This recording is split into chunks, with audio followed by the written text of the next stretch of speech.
Don't forget to like the video, share your thoughts or story in the comments, and subscribe to stay updated with our latest stories. Now, before I begin, tell me, where are you watching from? I'd love to know which cities and towns are joining me for this memory that stayed with me for years. It was one of those slow afternoons when the house felt almost too quiet. My son, Daniel, had gone out with some friends, and the faint hum of the refrigerator was the only sound breaking the silence. The sunlight spilled through the curtains, painting the living room in warm shades of gold. I remember thinking how peaceful it felt, until I heard a gentle knock at the door. When I opened it, there stood Ethan, one of Daniel's closest friends. I'd known him for years, polite, kind, and a little quiet compared to the others. He smiled awkwardly, shifting from one foot to the other. "Hi, Mrs. Turner. Is Daniel home?" he asked. I told him Daniel had gone out but should be back soon. He hesitated for a moment, then asked if he could wait inside. Something in his voice, soft, almost uncertain, made me nod. I led him to the kitchen and offered him some lemonade, and we sat down at the table that had seen countless family dinners, school projects, and quiet conversations over the years. At first, we exchanged small talk. He mentioned how busy college had been and how he missed spending weekends with Daniel. I noticed his hands fidgeting with the glass, the condensation leaving little wet rings on the table. He seemed distracted, lost in thought. After a while, I asked if something was bothering him. He looked up, surprised, as if he hadn't expected me to ask. There was a long pause before he said, I've been thinking a lot lately. About life. About how people grow apart without meaning to." There was something so genuine in the way he said it, an honesty I didn't expect. I leaned back, letting him talk. He spoke about how friendships change, how people move on to new phases of their lives, and how he sometimes felt left behind. His words carried a quiet sadness, the kind that comes from realizing that time moves faster than we think. I found myself listening more deeply than I had in a long time. It reminded me of my own youth, those uncertain years when everything felt temporary and fragile.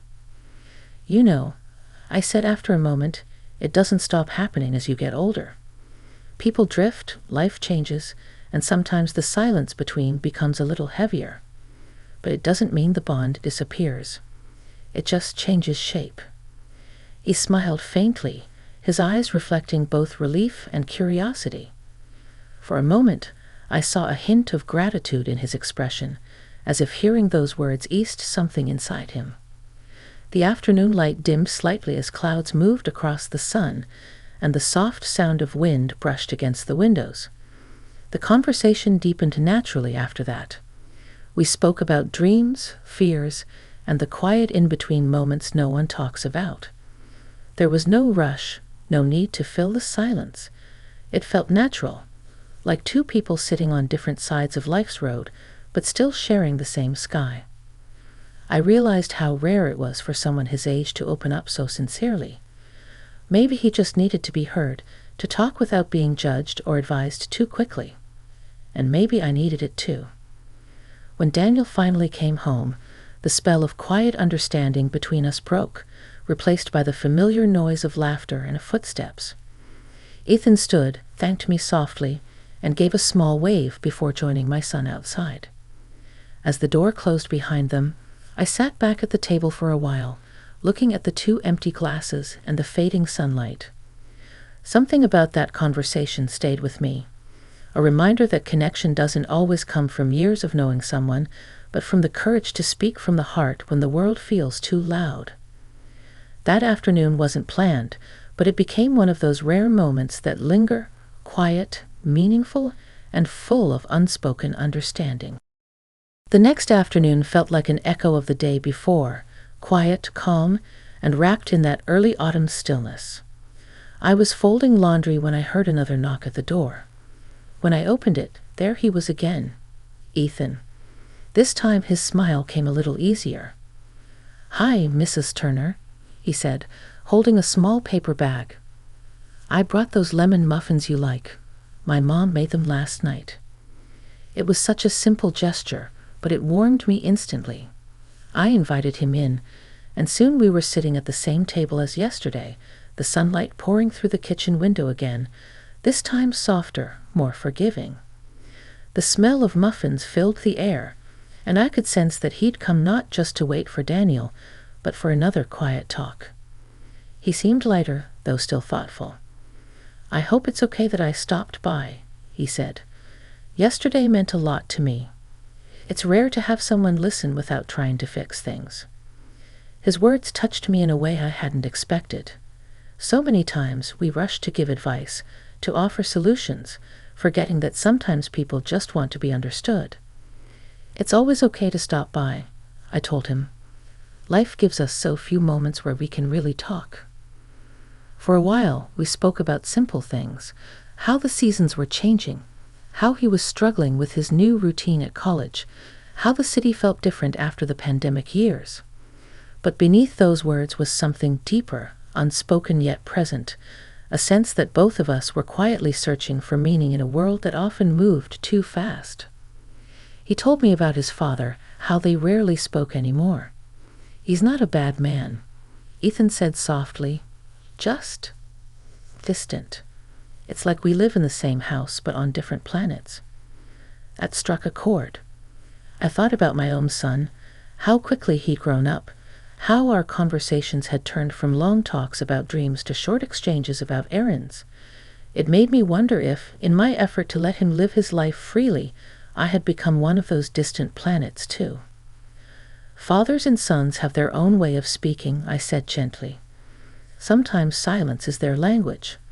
But don't mistake it for indifference. Sometimes love hides in the quiet things they do." He nodded slowly, his eyes drifting toward the window. "Maybe. I guess I just wish people said what they felt before it's too late." His words hung in the air like dust in sunlight, beautiful and heavy.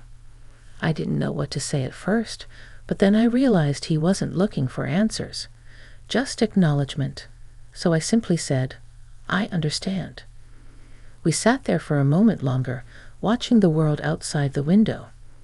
The wind had started to pick up, scattering the early leaves across the lawn. He looked peaceful, though still carrying something deep within him, something only time could ease. When Daniel finally called to say he was running late, Ethan didn't seem to mind. "It's okay," he said with a small smile. "I don't mind the wait." We talked until the clock's ticking became noticeable again, marking the passing of time that neither of us wanted to acknowledge. As he stood to leave, he turned and said, "You know, Mrs. Turner, you remind me of someone who listens with their heart, not just their ears. That's rare." I smiled, touched by his sincerity. "And you remind me of someone who still believes conversations can change people," I said. "That's even rarer." He laughed quietly, and for a brief moment, the distance between our generations disappeared. When he left, the house felt quiet again, but not empty. His visit had left something behind, like a soft echo that lingered long after he was gone. That evening, as I sat by the window watching the porch light flicker on, I realized how much that young man had unknowingly reminded me of the value of presence. How much we all long to be seen, heard and understood, not with advice, but with patience. I didn't know then that these quiet talks would become something I'd think about often, long after the days had turned colder. But I could already feel it, the start of something meaningful, not in the dramatic way stories often go, but in the small, steady rhythm of two souls learning to listen. A week passed before I saw Ethan again. The days in between had been busy. Errands, family calls, little tasks that filled the hours but left my mind wandering back to our talks. I found myself thinking about how strange it was that a young man, barely older than my son, could carry such depth in his thoughts. When the doorbell rang one cool Thursday evening, I'd almost knew who it would be before I opened it. He stood there with that same gentle smile, his hair tousled from the wind. "Hey, Mrs. Turner," he said. "I hope I'm not interrupting anything." He wasn't. The house had been too quiet again. I invited him in, and this time he brought coffee instead of muffins. "Thought it was my turn," he said with a small grin. We sat in the living room this time. The lamps cast a warm glow over the old photographs on the mantel. Daniel as a boy, my late husband smiling beside us, family trips frozen in time.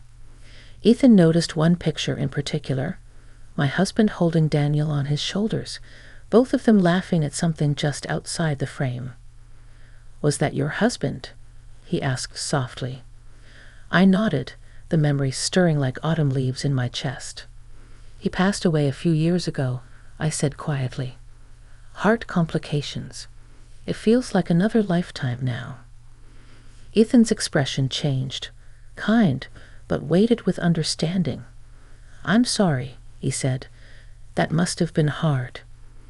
"It was," I admitted. "But life has a way of continuing, even when you think it shouldn't. You learn to fill the silence with little things, work, routines, people. But sometimes silence just stays." He looked down at his coffee, and after a pause, he said something I didn't expect. "My mom went through something similar after my dad left.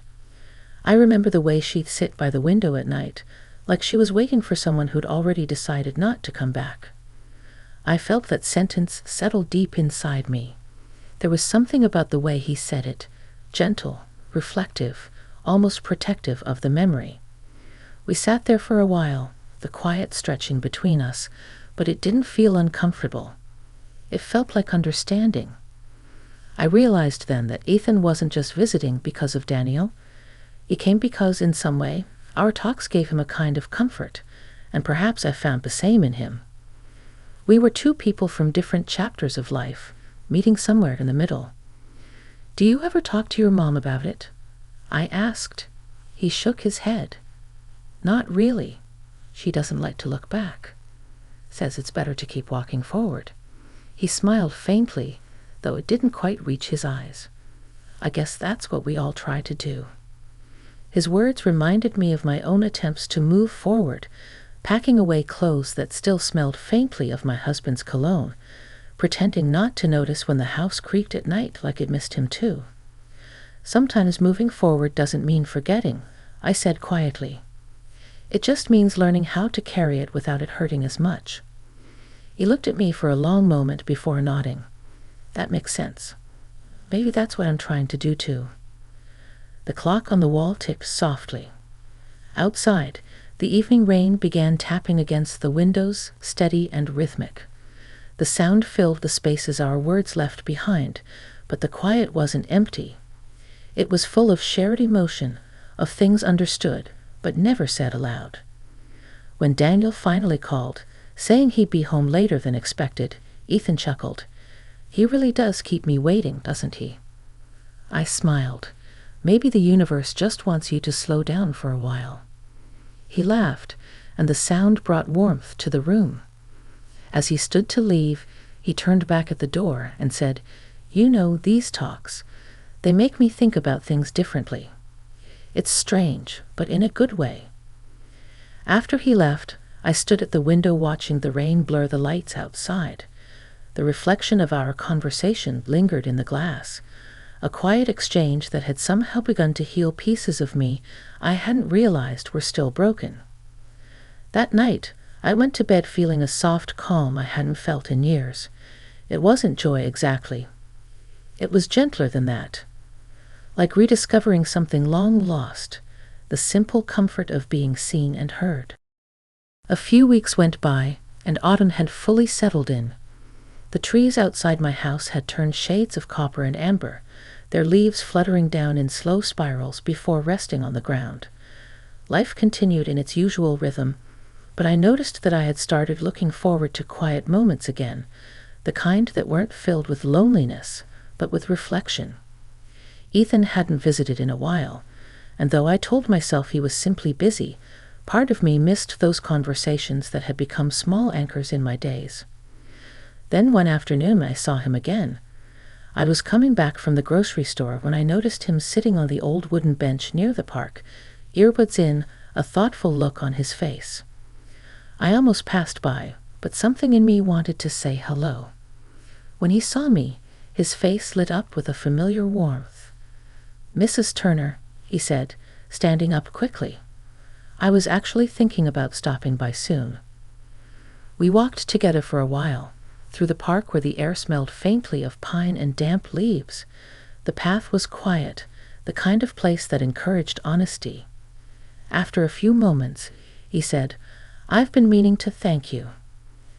Those talks we had, they helped me more than I can explain. I started talking to my mom again. Really talking. I stopped walking and looked at him. His voice carried that mix of pride and relief only people who've faced something difficult can truly express. "That's wonderful, Ethan," I said. "I'm so glad." He nodded, his eyes on the ground. "It wasn't easy, but I realized something you said stuck with me. That moving forward doesn't mean forgetting. I guess I finally understood what that meant." We sat down on a nearby bench, and he told me about the night he'd gone home and decided to share everything he'd been holding in. The confusion, the resentment, the longing to feel close to his family again. His mother had cried, he said, but in that moment, they both understood each other better. Listening to him, I felt a swell of quiet pride. Sometimes the smallest conversations can ripple through people's lives in ways we never expect. "You did something brave," I told him. "You opened a door that had been closed for a long time." He smiled, the kind of smile that carried both gratitude and humility. "You helped me find the key," he said softly. For a while, we just sat there, watching the leaves fall around us. There wasn't much else to say, and yet everything important had already been said. I felt at peace in a way I hadn't in years, like something had come full circle. As we got up to leave, Ethan turned to me with that same gentle sincerity I'd come to recognize. "You know," he said, "when I first came to your house, I thought I just needed someone to listen. But I think what I really found was perspective." I smiled, touched by the maturity in his words. "And what I found," I said, "was a reminder that connection has no age. It's what keeps us human." He nodded, and for a moment, we simply looked at each other. Two people from different times in life, yet somehow walking the same emotional path. Then he said goodbye, giving a small wave before heading down the winding path, his figure growing smaller beneath the golden trees. When I reached home, the house felt different. Not quieter, but fuller somehow. I set the groceries down and made myself a cup of tea, sitting by the window like I often did. Outside, the sky was fading into that soft twilight blue, and I thought about how unexpected life can be, that sometimes the most meaningful moments come from the most ordinary encounters. I didn't know if Ethan would visit again, but it didn't matter. What mattered was that we had shared something honest and kind, a bridge built out of words, understanding, and mutual respect. As I sipped my tea and watched the last light fade behind the trees, I whispered to myself, almost without realizing it, "Thank you." Not just to him, but to life itself, for reminding me that no matter how many years pass, there's always room for new conversations, new understanding, and quiet, genuine human connection.